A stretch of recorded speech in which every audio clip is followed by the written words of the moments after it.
Supreme court में case चल रहा है, बहुत इंटरेस्टिंग केस है और उसे कभी लोगों को पता ही नहीं है, इसलिए आज मैं उस केस के बारे में बता देता हूँ। आज भी मैटर पेंडिंग है।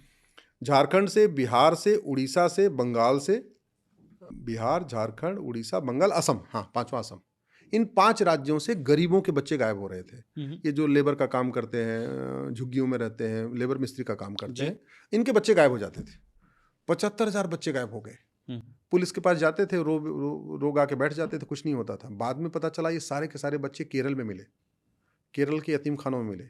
सारे बच्चों का कन्वर्जन हो चुका था, उनका खतना हो चुका था, उनका नाम बदला जा चुका था।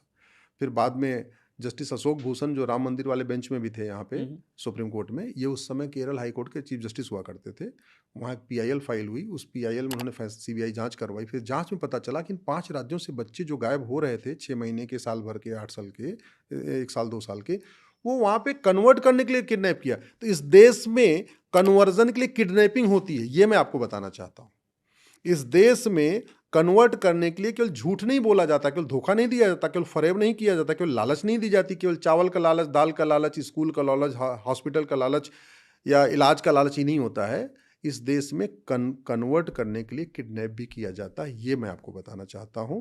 तो इसको रोकना जरूरी है, और वो तभी रुक सकता है जब धर्मांतरण को इसमें BNS में शामिल किया जाए, धर्मांतरण को ऑर्गेनाइज क्राइम डिक्लेयर किया जाए, धर्मांतरण को राष्ट्र की सुरक्षा के लिए खतरा घोषित किया जाए, धर्मांतरण को एक्ट ऑफ टेररिज्म डिक्लेयर किया जाए, धर्मांतरण को वेजिंग वॉर डिक्लेयर किया जाए, धर्मांतरण को सोवरेनिटी के लिए खतरा डिक्लेयर किया जाए।